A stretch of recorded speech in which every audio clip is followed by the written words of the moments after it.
देख रहे हैं नेटवर्क 33 राजकुमार के साथ। तो चलिए बढ़ते हैं आज की कहानी की ओर। मेरा नाम जयेश उपाध्याय है। आज जो मैं आपको अपनी आप बीती बताने जा रहा हूँ, ये तब घटी थी मेरे साथ जब मैं बड़ोदरा से राजकोट जा रहा था। ट्रेन के 3:50 की देरी के कारण ट्रेन रात के 12:30 बजे पहुंची।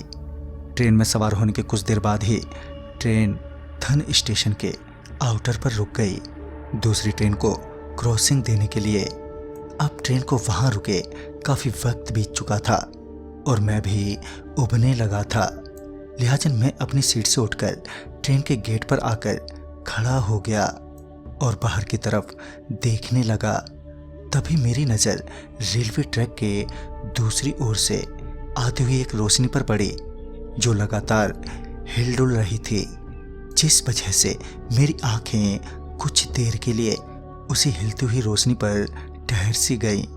फिर जब वो रोशनी रेलवे ट्रैक के करीब पहुंची तो पता चला कि वो हिलती हुई रोशनी एक लालटेन की है, जिसे एक सफ़ेद साड़ी वाली औरत ने अपने हाथों में ले रखा था।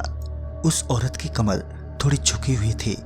मैं अभी उस औरत को देख ही रहा था कि वो औरत अपने दूसरे हाथ से गड्ढा खोदने लगी। इस औरत को उस वक्त गड्ढा खोदते देख मुझे बड़ा अजीब सा लगा। भला इसे इतनी रात गए यहाँ गड्ढा खोदने की क्या जरूरत आन पड़ी। मैं मन ही मन ये सोच ही रहा था कि उस औरत की भी नज़र मेरे पर पड़ गई। मेरे पर नज़र पड़ते ही उस औरत ने गड्ढा खोदना बंद कर दिया और अब वो मुझे ही घूरे जा रही थी। तभी एकदम से उसकी आंखें काली पड़ गईं और उसने चीखते हुए अपनी लालटेन मेरी ओर फेंक कर मारा।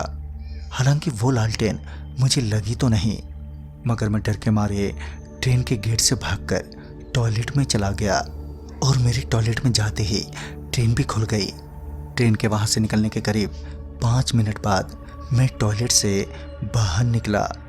डर तो अभी भी लग ही रहा था, लिहाजा मैं सीधे अपनी सीट पर गया और चादर तानकर चुपचाप सो गया।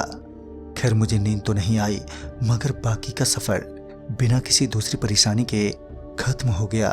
फिर करीब 7 से 8 दिन बाद जब मैं उसी ट्रेन से वापस लौट रहा था तो एक बार फिर ट्रेन उसी स्टेशन से गुजरने वाली थी।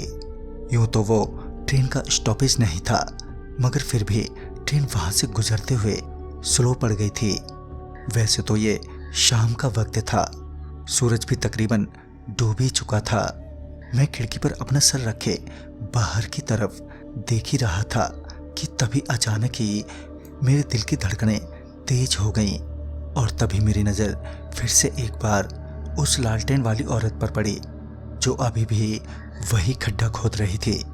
पता नहीं कैसे उस औरत को पता चल गया कि मेरी नज़रें उसी पर हैं, क्योंकि अगले ही पल वो औरत भी मेरे को देखने लगी और तो और मेरे को देखकर अपना हाथ हिलाने लगी, मानो मुझे वो गुड बाय बोल रही हो।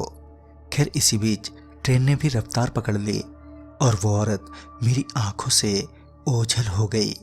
बाद में पता चला कि बहुत पहले यहीं एक ट्रेन दुर्घटना में उस औरत की मौत हो गई थी और यहाँ के स्थानीय लोगों ने ट्रेन के बगल वाले कब्रिस्तान में ही उसे दफन कर दिया था।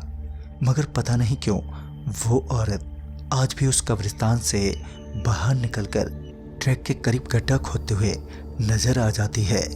बहुत से लोगों को वो औरत ट्रैक के पास नजर आई है और जिन्होंने उस औरत को करीब से देखा है वो कहते हैं कि वो औरत कुछ बड़बड़ाती रहती है, मगर क्या ये तो पता नहीं।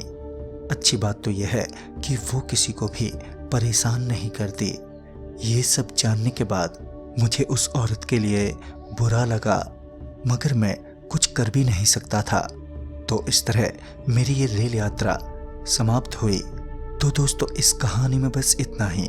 तब तक के लिए बाय एंड टेक केयर।